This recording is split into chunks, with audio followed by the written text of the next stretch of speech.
Le Festival de Cannes, ce sont les paillettes bien sûr, mais aussi un marché qui réunit tous les professionnels du 7e art.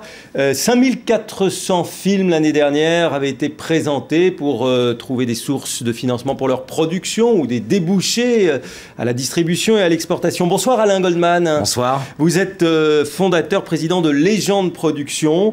Alors vous avez démarré il y a une vingtaine d'années avec 1492 de Ridley Scott, premier gros succès. Vous en avez connu ensuite de nombreux, je ne peux pas tout citer, mais il y a La Môme, doublement oscarisé. Casino. Casino. Coco, dans les comédies aussi. Hein. Les Rivières Pourpres. Voilà, La Rafle, dans un genre bien sûr.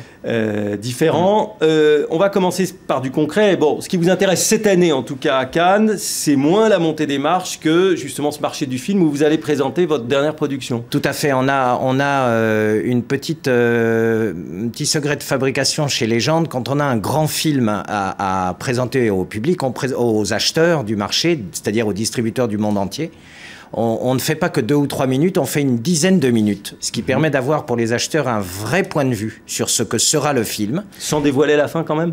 Si, on dévoile la fin, absolument. C'est vraiment à l'échelle ce que sera le film. Et cette année, on est très fiers de présenter La French, qui est l'histoire du juge Michel, assassiné au début des années 80 par la French Connection. Oui. Et c'est un homme qui est allé jusqu'à faire le don de sa personne pour démanteler la French Connection. Rôle joué par Jean Dujardin. Et un second film mis en scène par un jeune homme qui s'appelle Cédric Jiménez. J'ai trouvé son premier film éblouissant et le second l'est encore plus. Donc c'est lui qui a réalisé La French. Il y a Gilles Lelouch également. Gilles Lelouch, Mélanie Doutet. Oui. Et Céline Salette et plein d'acteurs marseillais extraordinaires. Sortie prévue à la fin de l'année. Tout à fait. Il faut s'y prendre dès maintenant pour assurer la carrière d'un film? En tout cas, Cannes, c'est un lieu de rencontre incontournable pour tous ceux qui ont des projets importants et qu'ils veulent les vendre dans le monde entier. Oui. C'est vraiment le grand marché du cinéma. Et aujourd'hui, quand on est producteur, il faut évidemment penser à l'exportation de nos films. C'est incontestable, c'est incontournable, bien évidemment. Et c'est possible pour le film français, pour le cinéma français. Bien sûr. Nous avions fait avec Les Rivières Pourpres des scores inouïs partout dans le monde et plus récemment avec La Môme, qui nous a conduit jusqu'aux Oscars et qui ont été vendus sur le marché de Cannes. Avec Piaf qui est connu dans le monde entier, ce qui peut-être a facilité aussi les choses. Oui, tout à fait. En même temps, on a toujours peur que quand c'est trop français, ça ne s'exporte pas. Bien au contraire. Quand c'est très français, les gens se disent voilà quelque chose qui vient d'ailleurs et c'est donc l'intérêt de le voir. Alors ça c'est une chose. Et puis Alain Goldman, on sent par ailleurs qu'on est à la veille en France de pas mal de mutations dans le financement du cinéma. Il y a moins d'argent public, il y a des interrogations aussi sur les nouveaux médias, les nouveaux modes pour voir les films qui apparaissent. Vous présentez un nouvel outil justement. Oui, nous on est fiers d'avoir conçu avec OTC, qui est une société de gestion d'actifs, nous sommes fiers d'avoir été les premiers agréés par l'AMF, qui est donc le gendarme l'autorité des marchés financiers, le gendarme de la bourse. Tout à fait, et qui a donné son tampon à notre produit. Et ce produit, sa vertu, c'est quoi? C'est tout simplement de permettre à tous les contribuables d'investir dans le cinéma sans être face au danger que souvent on craint dans le cinéma, c'est de se dire après tout, je peux tout perdre. Et nous avons conçu un produit qui évite... Il s'appelle OTC Grand Angle. Voilà, exactement, et qui évite cet écueil, puisque dès l'instant où un film de chez nous, de chez Légende, est mis en production, l'investisseur récupère l'intégralité de sa mise, et que le film marche ou que le film ne marche pas, avec l'intérêt fiscal de l'avoir fait, il est donc déjà bénéficiaire.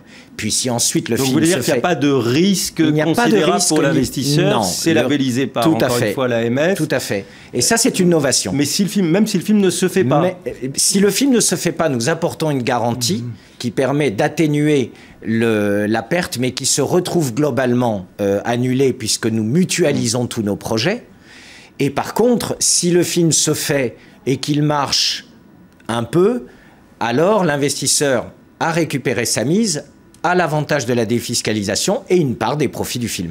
Vous dites que c'est un produit grand public, entre guillemets. Tout à fait. Même que celui qui va dans les salles, c'est pas simplement réservé non, c'est ça la vertu, et c'est ça qui nous a animés, c'est ça que je trouve joli dans ce projet, c'est qu'il permet véritablement de faire un pont entre le public et le cinéma sans être un riche Quel est le ticket d'entrée et l'avantage d'aller investir dans le cinéma plutôt que, je sais pas quoi, dans l'immobilier? Alors, le ticket d'entrée, je crois, est de 1 000 €. Et l'avantage d'investir dans cette filière, c'est que d'un point de vue macroéconomique, on s'aperçoit d'une chose, c'est que le cinéma n'est pas en crise.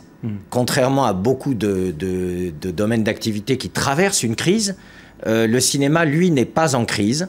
Nous atteignons cette année, nous allons atteindre sans doute un chiffre important avoisinant les 200 millions d'entrées. Est-ce que vous pensez, Alain Goldman, qu'on va justement vers plus de financement privé, puisque justement on critique un peu en ce moment, dans cette période de rigueur, l'ampleur des financements publics qui sont au cinéma. Il y a des rapports qui justifient, où on sent que les choses vont être un peu remises à plat. Je pense que nous serons précurseurs. Je pense que de plus en plus, le monde de la finance va considérer le cinéma comme une industrie très sérieuse, bien qu'elle soit faite que de prototypes, que c'est quelque chose de très important dans la vie des gens. Donc, je pense qu'il y aura un petit peu de désengagement de fonds publics. Et ça, dans période de crise, tout le monde doit participer. Donc, moi, ça ne me gêne pas du tout. Par contre, je suis convaincu, comme en Amérique d'ailleurs, que de plus en plus d'investisseurs privés, c'est-à-dire ou de gens qui ne sont pas de ce secteur, vont s'apercevoir que c'est un secteur qui marche bien, qui est leader en Europe et qui est destiné à un grand avenir. Un dernier mot, puisqu'il y a de plus en plus de ponts entre le cinéma et la télévision. Vous allez produire votre première série télé. Jusqu'à présent, vous n'aviez produit que des films de cinéma. Tout à fait, tout à fait. On a la chance de diffuser le 19 mai, dans quelques jours. Produit, donc ça va être diffusé absolument là, sur TF1, une série qui s'appelle Résistance, qui est 6 fois 52 minutes et qui s'intéresse aux plus jeunes des résistants qui se sont lancés dans cette folie qui a été de s'opposer à l'Allemagne nazie au tout premier jour de la guerre, plus par pulsion et par sentiment d'injustice inconcevable et inacceptable que par idéologie. Et j'ai voulu rendre hommage à ces jeunes de 15 ans qui se sont lancés dans cette guerre inouïe et qui ont donné à la France l'honneur d'être à la table des vainqueurs à la fin de la guerre. Voilà, et qui nous permet aujourd'hui d'être libres et de faire du cinéma. Exactement, tout à fait. Merci beaucoup, Alain Goldman, légende production, et puis bon festival à vous. Merci beaucoup. Et à tous, bien sûr, c'est à suivre sur LCI. L'info continue.